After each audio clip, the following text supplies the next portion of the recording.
नमस्कारम सभी भाई और बहनों को। तो आप न्यूज़ पर भी देखे होंगे, हर जगह देखा होंगे कि ऑलमोस्ट गुजरात में बहुत ज़्यादा एक्शन लिए जा रहे हैं इमिग्रेंट्स के, इसमें पाकिस्तानी इमिग्रेंट्स, बांग्लादेशी इमिग्रेंट्स के ऊपर।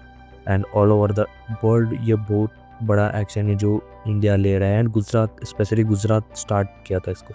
अहमदाबाद के चमदोला केरे में पहले ये स्टार्ट हुआ एंड मोर देन 6500 इमिग्रेंट्स को इधर से पकड़ा गया है एंड उनको उनके कंट्रीज़ में वापस भेजने की तैयारी हो रही।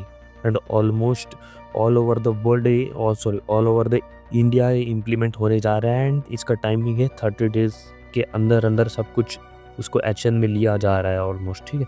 तो इमिग्रेंट्स को पकड़ के उनको उनके स्थान पे वापस भेजना अभी फ़िलहाल गुजरात से स्टार्ट हुआ है एंड इंडिया ऑल ओवर फैल रहा है। एंड जो ये बाकी इमिग्रेंट्स है उनको फॉरगिवनेस देना नहीं चाहिए। उसके भी एक रीजंस होते हैं। फॉर एग्जांपल जो साउथ के हैं उनके, जो केरला, तमिलनाडु और कर्नाटक में जो काम करने के लिए आता है ना इमिग्रेंट्स, ये बांग्लादेश और पाकिस्तान की इमिग्रेंट्स रहते हैं। ये बोल के कैसा आता है कि हम साउथ से हैं, हमें काम चाहिए। तो इनको मालूम नहीं पड़ता कि साउथ वाले को किधर से है। ये कॉफ़ी जो उधर के कॉफ़ी एरिया रहता है तो उनको वर्कर चाहिए होते हैं, तो ये लोग वर्कर की तरह घुस जाते हैं। एंड जो उनको पहले उनसे अच्छा खासा व्यवहार अच्छा खासा करते हैं, उसके बाद उनका असली स्वरूप दिखाना स्टार्ट कर देते हैं। जो फिलहाल हमारे देश के कानून जो इनको अच्छा नहीं लगता, ठीक है। एंड जो मेन जो केसेस रहते हैं जैसे कि ड्रग्स एंड अदर माफिया, जो अलग अलग ड्रग्स गैंग और जो अलग अलग इलीगल काम होते हैं, ये इनसे ज़्यादातर यही शामिल रहते हैं क्योंकि इनको हमारे देश से प्यार नहीं रहता एंड हमारे देश के कानून को ये मानते नहीं, ठीक है। तो इसकी वजह से जो हमारे इंडियन होते हैं ना वो डरते हैं, बट अलग कंट्री के ये लोग डरते नहीं हैं। एंड इनको लूप होल्स मालूम रहते हैं कि किस तरह से हम बच सकते हैं इससे। एंड हमारे पॉलिटिशियंस भी इसको ज़्यादातर ऑलमोस्ट सपोर्ट ही करते हैं क्योंकि वोट्स के हिसाब से ही ये लोग करता है। आप देख सकते हो इमिग्रेंट्स के तो अभी 2000 में तो Aadhaar card, PAN card, date of birth certificate सब बन जाता है। तो अभी धीरे से क्यों ये स्टार्ट हो गया कि ये सब स्टार्ट किए, क्यों कर दिया? तो पहले रीज़न है पहलगाम अटैक की वजह से तो देश का नुकसान हुआ, तो उसकी वजह से ये सब स्टार्ट हो गए हैं। इमिग्रेंट्स को पहले बाहर निकाला, पहले स्टार्ट हो गए थे पाकिस्तान से। पाकिस्तान का जो वीज़ा वगैरह ख़त्म होने के बाद भी इंडिया में जो जो रह गए थे उनको पहले निकाला गया। उसके बाद टाइमिंग दिया गया कि आपको निकलना पड़ेगा इंडिया से।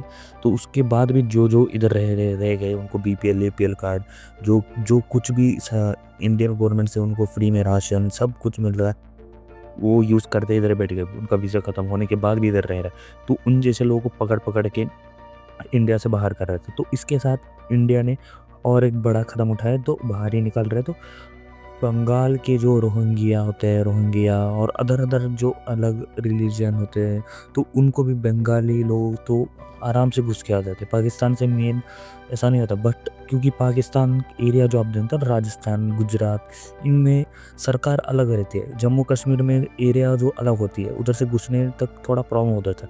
बट वेस्ट बंगाल में सरकार अलग है, उधर को उनका वोट बैंक कम हो जाएगा। तो उसकी वजह से थोड़ा वो लोग क्या करते हैं ना, पूरा का पूरा इमिग्रेंट्स को किधर से भी आराम से लेके आ जाते हैं। तो कम प्राइस के 1-2 हज़ार के अंदर उनका आधार कार्ड, बीपीएल, वोटर आईडी, तो ये लूपहोल यूज़ कर देते हैं, ठीक है।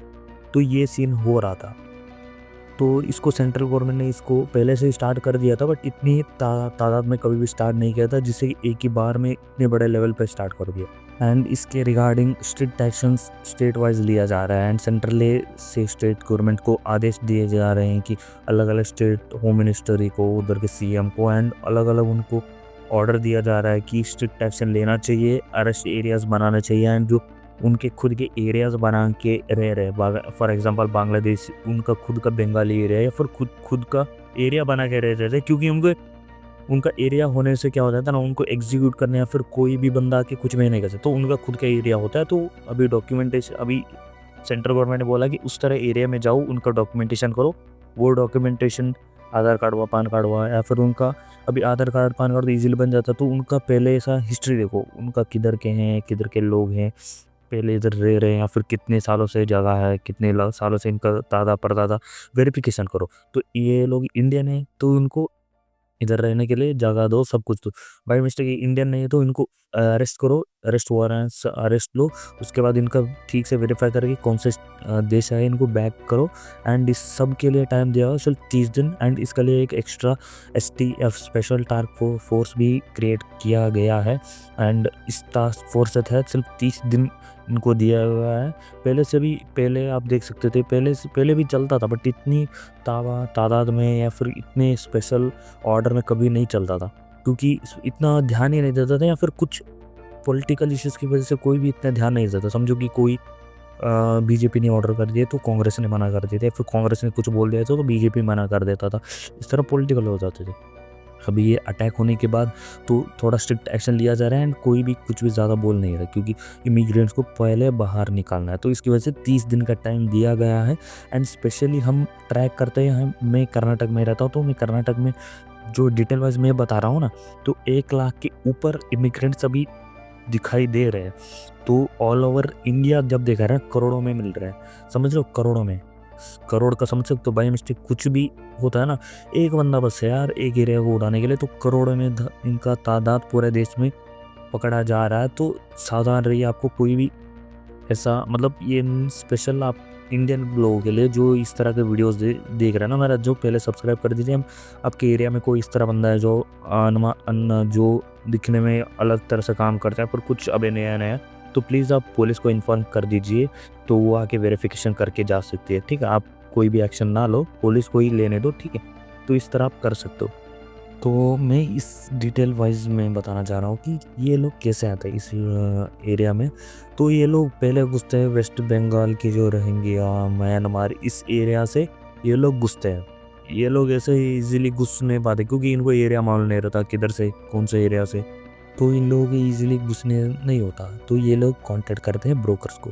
इन लोग ब्रोकर्स इंडिया से भी होते हैं, एंड ब्रोकर्स जो है कमीशन की लालच में आके ये लोग इनको इधर से लाते हैं। जो कमीशन आता है ये लोग देते हैं। मेन आप समझ सकते हो, पॉलिटिशियंस मेन होते हैं इसके पीछे, पॉलिटिशियंस।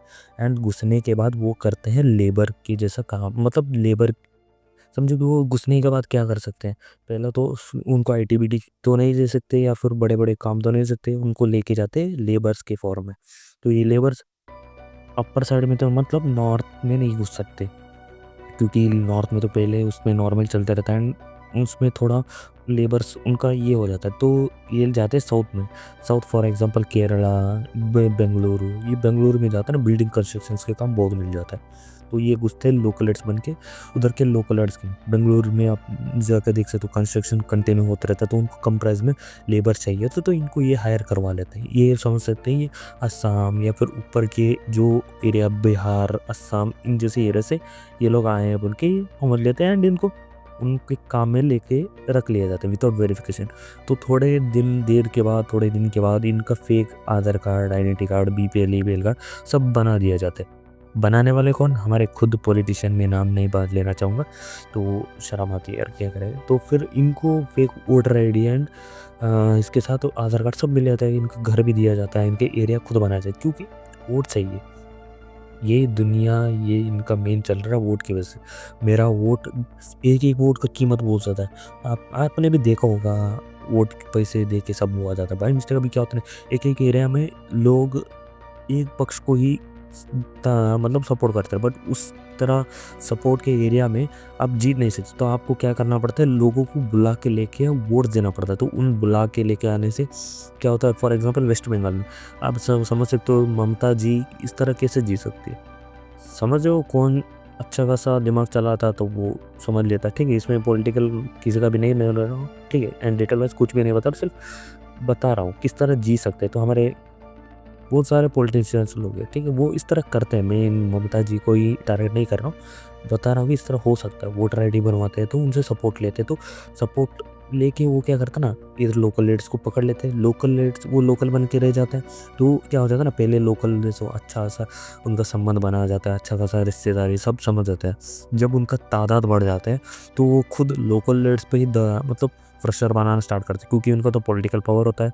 उसका पॉलिटिकल पावर एंड उसके साथ उनका एरिया भी बड़ा हुआ एंड कनेक्शंस भी बड़े होते हैं, तो उसकी वजह से लोकल एड को दबाया जाता है, उनका काम वो लोग छीन लिया जाता है। तो ये सही करते-करते इनका तादाद बहुत बड़ा बन जाता है, जैसे कि इनको हराना या फिर कोई भी कुछ भी काम करना बहुत मुश्किल हो जाता है। तो इसकी वजह से सेंट्रल गवर्नमेंट और ज़्यादा इन पे प्रेशर बढ़ा के करोड़ों में तादाद है उनसे आधे से आधा कम हो जाएगा ना, डर डर पैदा हो जाता है, क्योंकि बॉर्डर एरिया तो हम रुकवा नहीं सकते किधर से आ रहा है, क्योंकि कमी हमारे इंडियन वाले वहीं यार 100-200 रुपए के लिए किसी का भी बना देते हैं। यही हाल है हमारे इंडिया का।